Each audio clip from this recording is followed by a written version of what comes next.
भगवान विष्णु जी और माता लक्ष्मी जी। एक बार भगवान विष्णु जी शेषनाग पर बैठे बैठे बोर हो गए और उन्होंने धरती पर घूमने का विचार मन में किया।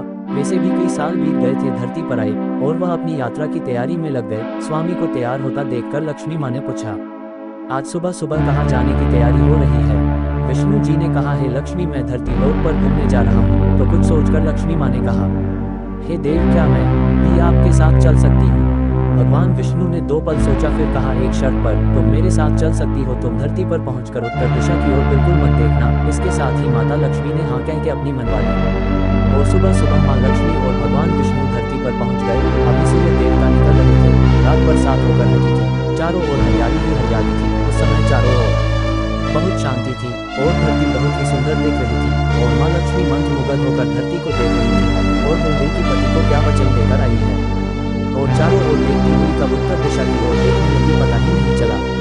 उत्तर दिशा में माँ लक्ष्मी को एक बहुत ही सुंदर बगीचा नजर आया और उस तरफ से धीमी धीमी खुशबू आ रही थी और बहुत ही सुंदर सुंदर फूल खिले थे। यह एक फूलों का खेत था और माँ लक्ष्मी बिना सोचे समझे उस खेत में गई और एक सुंदर सा फूल तोड़ लाई। लेकिन यह क्या, जब माँ लक्ष्मी भगवान विष्णु के पास वापस आई तो भगवान विष्णु की आंखों में आंसू थे और भगवान विष्णु ने माँ लक्ष्मी को कहा कि कभी भी किसी से बिना पूछे उसका कुछ भी नहीं लेना चाहिए और साथ ही अपना वचन भी याद दिलाया। माँ लक्ष्मी को अपनी भूल का पता चला तो उन्होंने भगवान विष्णु से इस भूल की माफी मांगी। तो भगवान विष्णु ने कहा कि जो तुमने जो भूल की है उसकी सजा तो तुम्हें जरूर मिलेगी।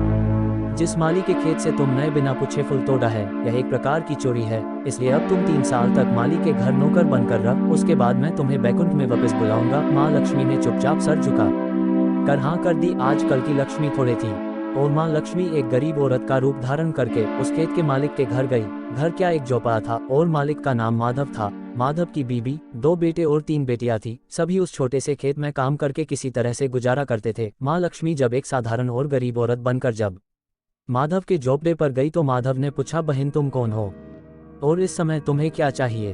तब माँ लक्ष्मी ने कहा, मैं एक गरीब औरत हूँ, मेरी देखभाल करने वाला कोई नहीं। मैंने कई दिनों से खाना भी नहीं खाया। मुझे कोई भी काम दे, साथ में मैं तुम्हारे घर का काम भी कर दिया करूँगी। बस मुझे अपने घर में एक कोने में आसरा दे दो। माधव बहुत ही अच्छे दिल का मालिक था। उसे दया आ गई, लेकिन उसने कहा, बहन मैं तो बहुत ही गरीब हूँ। मेरी कमाई से मेरे घर का खर्च मुश्किल से चलता है।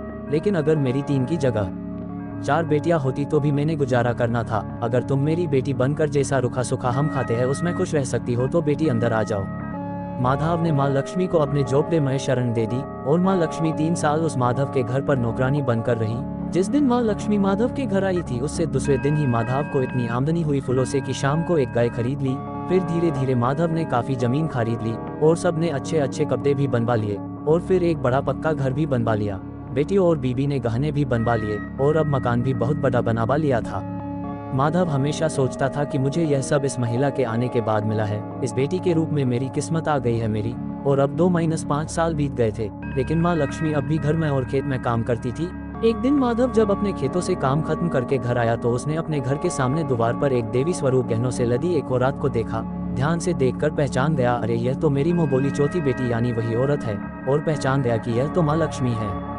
और सब अब तक माधव का पूरा परिवार बाहर आ गया था। हैरान होकर माँ लक्ष्मी को देख रहे थे। माधव बोला, है माँ हमें माफ कर, हमने तेरे से अनजाने में ही घर और खेत में काम करवाया है। माँ यह कैसा अपराध हो गया है? माँ हम सबको माफ कर दे। अब माँ लक्ष्मी मुस्कुराए और बोली, है माधव तुम बहुत ही अच्छे और दयालु व्यक्ति हो। तुमने मुझे अपनी बेटी की तरह से रखा, अपने परिवार के सदस्य की तरह से। इसके बदले में तुम्हें वरदान देती हूँ कि तुम्हारे पास कभी भी खुशियों की और धन की कमी नहीं रहेगी। तुम्हें सारे सुख मिलेंगे जिसके तुम हकदार हो। और फिर माँ अपने स्वामी के द्वारा भेजे रथ में बैठकर बैकुंठ चली गई।